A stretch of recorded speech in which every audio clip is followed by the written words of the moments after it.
très heureux d'être de passage dans cette ville de Dunkerque et d'avoir vécu des moments assez particuliers, conduits par le Saint-Esprit, revenant dans le berceau de ma vie naturelle et de ma vie nouvelle aussi, puisque c'est ici que Christ est venu me saisir lui-même et donner ce qui s'appelle la nouvelle naissance. Il n'y a qu'un seul impératif dans la vie chrétienne, c'est celui de naître de nouveau. C'est la seule chose qui soit absolument nécessaire, et ces choses se font que par la puissance de Dieu et dans sa grâce. Et en méditant et en voyant beaucoup de gens rayonner autour de moi, un texte m'a saisi et je tenais à vous le partager aujourd'hui. Ésaïe 60, un texte qui est éternel, il est pour aujourd'hui, mais il est pour tous les temps, bien sûr. Et pour vous qui écoutez maintenant cette parole prophétique, lève-toi, resplendis, car voici ta lumière. Car sur toi s'est levée la gloire du Seigneur. Voici que les ténèbres couvrent la terre, et une nuée sombre couvre les peuples. Mais sur toi, l'Éternel se lèvera lui-même comme un soleil, et l'on verra sa gloire apparaître sur toi. Des peuples marcheront à ta lumière et des rois à cette clarté qui s'est levée sur toi. Amen. Cette parole prophétique dans le livre d'Ésaïe nous communique la joie de voir Dieu et de voir la lumière de Dieu resplendir. Lève-toi, resplendis, car voici ta lumière. On ne peut pas resplendir de ce que nous sommes par nous-mêmes, mais nous pouvons nous lever parce que sa lumière se lève sur nous. Jésus a dit « Je suis la lumière du monde. Celui qui me suit ne marchera pas dans les ténèbres, mais celui-là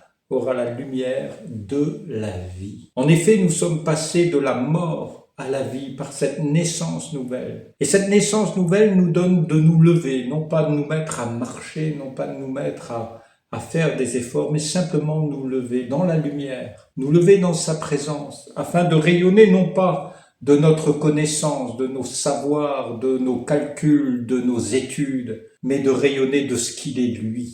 Il est mon sauveur, mon Seigneur et mon roi. C'est ce que l'apôtre Pierre a pu dire, mon Dieu. Voilà, au niveau de Jésus. Il a réalisé que Jésus était le Fils de Dieu.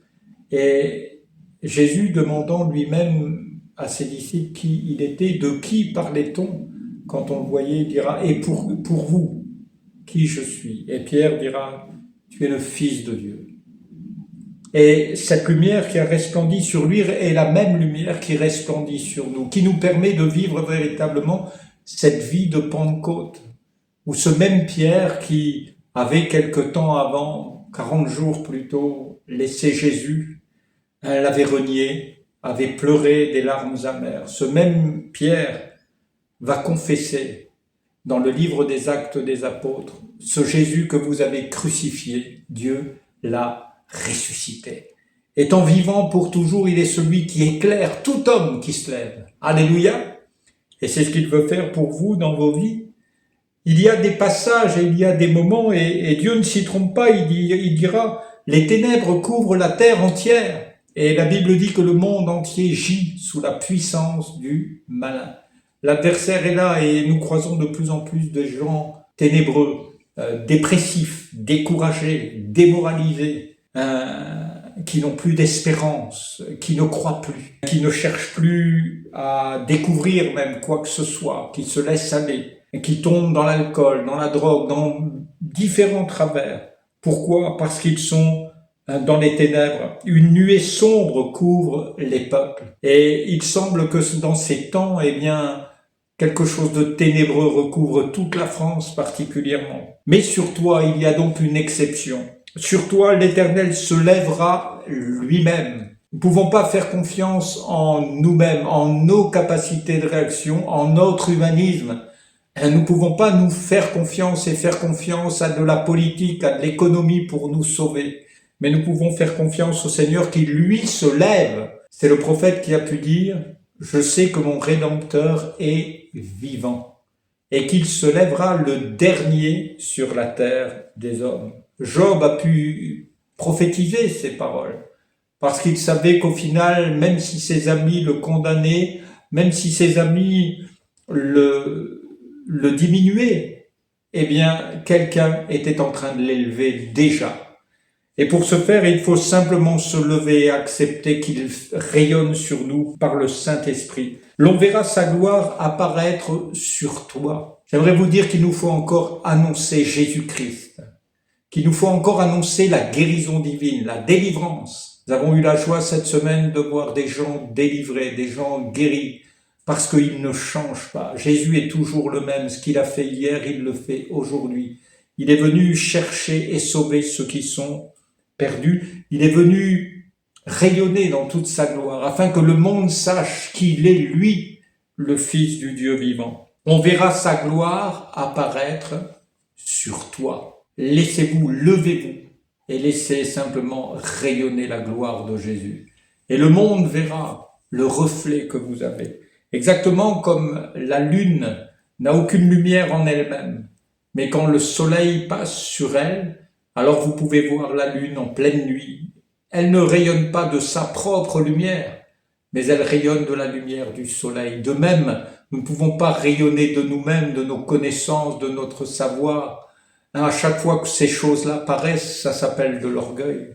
Mais nous pouvons laisser Dieu nous façonner à son image et faire ce qu'il a simplement promis. Il nous transformera de gloire en gloire à la même image que son Fils, Jésus. Voilà pourquoi il est important pour nous d'espérer, de voir ces choses. On verra, sa gloire se lèvera sur toi comme un soleil. Des peuples marcheront à ta lumière. Et ce rayonnement, bien sûr, attire les hommes, les femmes. Et souvent, quand nous croisons les gens, ils disent « Mais vous avez l'air joyeux. » Nous n'avons pas seulement l'air, mais nous sommes au fond de nous dans la joie d'appartenir à ce Seigneur merveilleux et de voir des hommes et des femmes vouloir désirer suivre ces rayons qui ne mènent pas à nous-mêmes, mais qui mènent à Christ. Celui qui a le Christ a la vie. Celui qui n'a pas le Christ demeure dans les ténèbres. Et voilà que nous voulons nous inviter à découvrir la vie, peut-être à saisir même cette guérison divine qui est à votre portée. Dieu dira dans sa parole, je suis l'Éternel qui te guérit. Il désire le faire pour vous, aujourd'hui même, au fond de votre cœur. Vous pouvez placer votre main là où vous souffrez et dire, Seigneur, ôte ce mal de mon corps et vivre pour vous une délivrance, parce qu'il est toujours le même.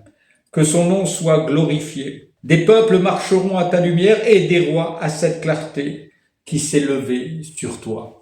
Bien des choses se font remarquer sur la terre, de l'art, des histoires, de grands écrivains, des monuments remarquables, mais sur toi, sa gloire se lève.